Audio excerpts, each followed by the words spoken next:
Haleluya, puji nama Tuhan, salam sejahtera buat kita semua.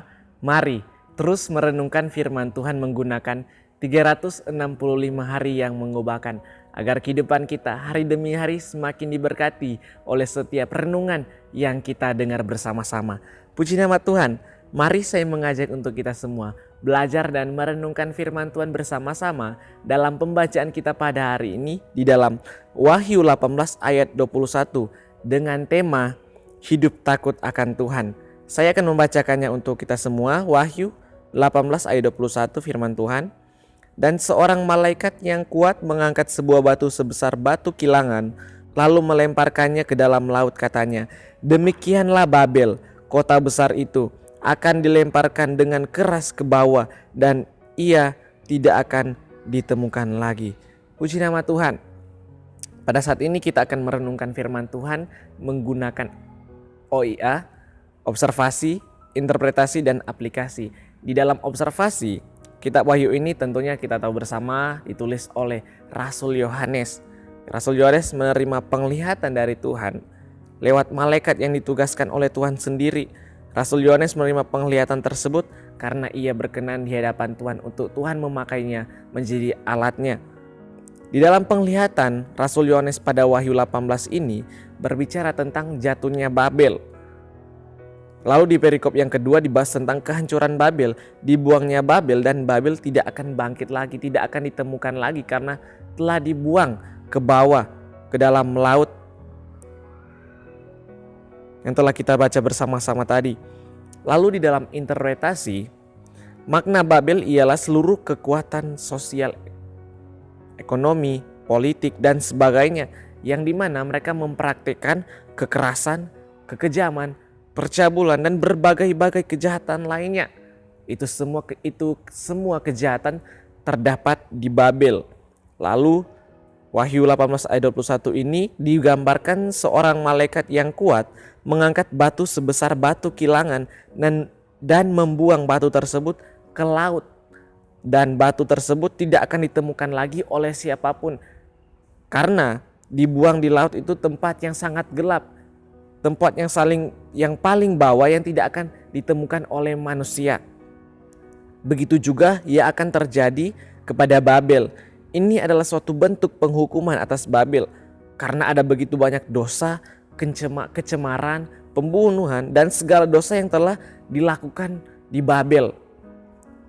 Di dalam perikop pertama ayat 2-19 menceritakan tentang alasan jatuhnya Babel. Itu karena dosa yang sangat besar dilakukan dan terjadi di sana, sehingga Tuhan menghukum Babel. Sehingga di pembahasan perikop kita mencatat bahwa Babel akan dibuang dan tidak akan ditemukan lagi, dibuang ke laut. Laut adalah simbol. Simbol laut berbicara tentang tempat yang hanya ada kegelapan yang ada di sana. Dan mustahil ada manusia yang bisa menemukan tempat tersebut, apalagi hidup di tempat tersebut, karena di tempat tersebut hanya ada kegelapan. Karena itu adalah satu bentuk penghukuman atas setiap yang mereka lakukan. Tentunya yang mereka lakukan itu yang tidak berkenan di hadapan Tuhan, yang perlu kita pelajari untuk kita tidak melakukannya juga di dalam kehidupan kita sebagai orang yang percaya akan Tuhan. Karena kita setiap hari belajar firman Tuhan untuk kita akan takut akan Tuhan dan kita menjauhi kejahatan.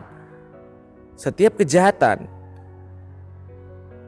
tentunya kita harus mempertimbangkannya untuk kita tidak melakukannya di dalam setiap kehidupan kita, supaya kehidupan kita berkenan di hadapan Tuhan. Karena kita belajar untuk kita hidup takut akan Tuhan.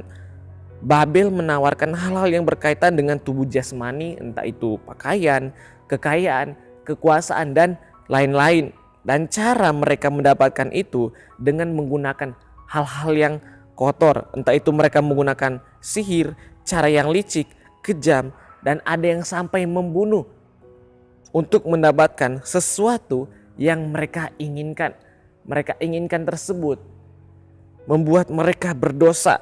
Demi keuntungan mereka sendiri, mereka melakukan yang tidak berkenan di hadapan Tuhan.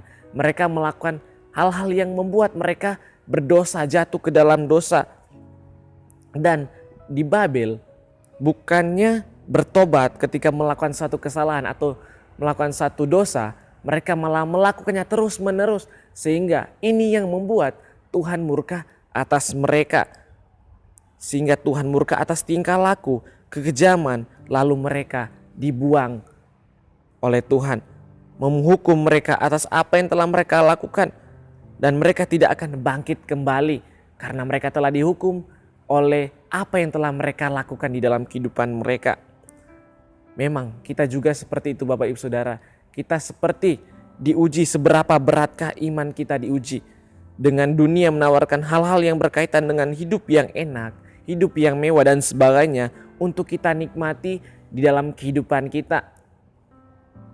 Pasti kita pernah diperhadapkan dengan pilihan-pilihan yang membuat kita mungkin bingung dengan pilihan tersebut. Karena kita sebagai orang yang takut akan Tuhan, yang tahu firman Tuhan, kita akan mencernanya apakah ini baik atau tidak baik.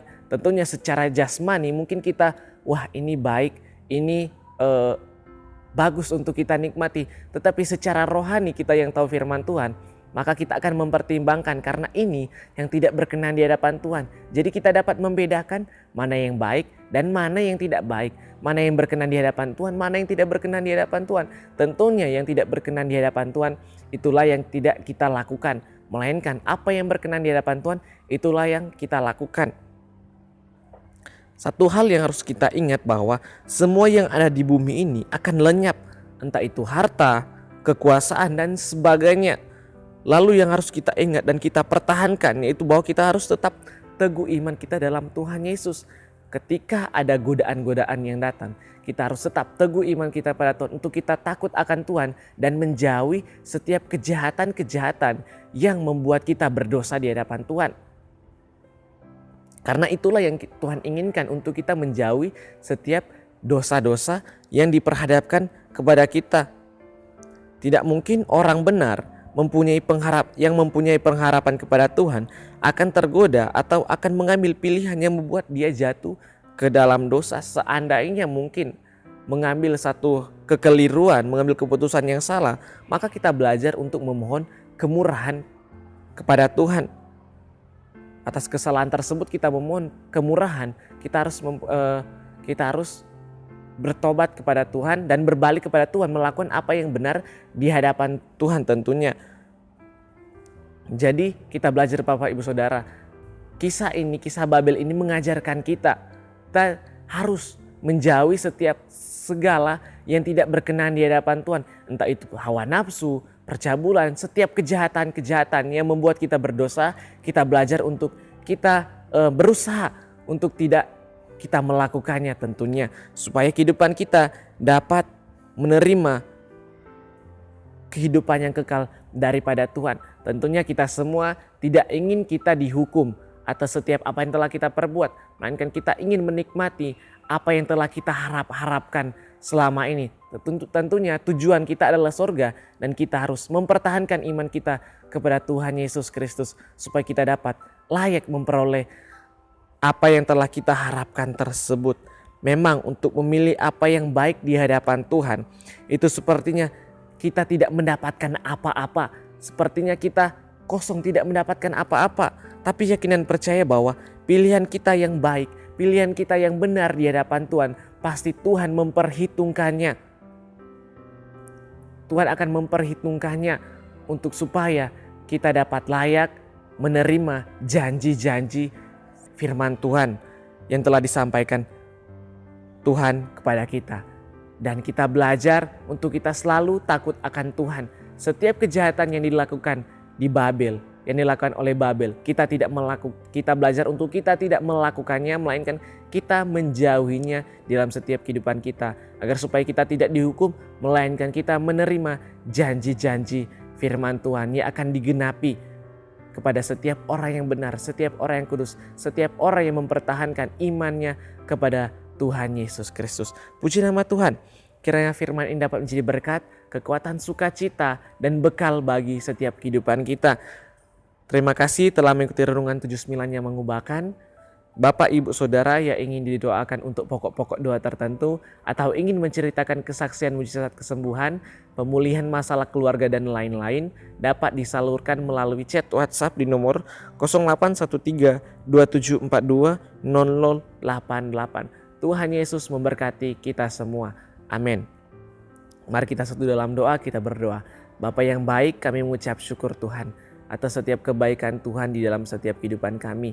Kami belajar Tuhan di dalam Wahyu 18 ini Tuhan, untuk kami tidak menjadi orang-orang seperti yang ada di Babel Tuhan, yang melakukan setiap kejahatan, yang melakukan apa yang tidak berkenan di hadapan-Mu Tuhan, yang membuat Engkau murka ya Tuhan. Tapi kami belajar untuk kami menjauhi setiap kejahatan yang datang kepada kami Tuhan. Kami kiranya Tuhan memberikan Roh Kudus pada kami, untuk Roh Kudus memimpin kami Tuhan, untuk memilih apa yang berkenan di hadapan-Mu Tuhan, apa yang benar, apa yang baik untuk kami menjalankannya dalam setiap kehidupan kami. Kami belajar Tuhan untuk kami takut akan Tuhan dan menjauhi kejahatan. Dan kiranya Tuhan yang memampukan kami melakukan apa yang menjadi kehendak Tuhan di dalam setiap kehidupan kami. Terima kasih Tuhan, kiranya Engkau Yesus Tuhan memperlengkapi keluarga GPD LSD Magelang dengan segala yang baik untuk melakukan kehendak-Mu dan mengerjakan di dalam keluarga GPD LSD Magelang apa yang berkenan kepadamu. Terima kasih Tuhan, terima kasih Bapa di surga. Kami serahkan kehidupan kami ke dalam tangan-Mu Tuhan.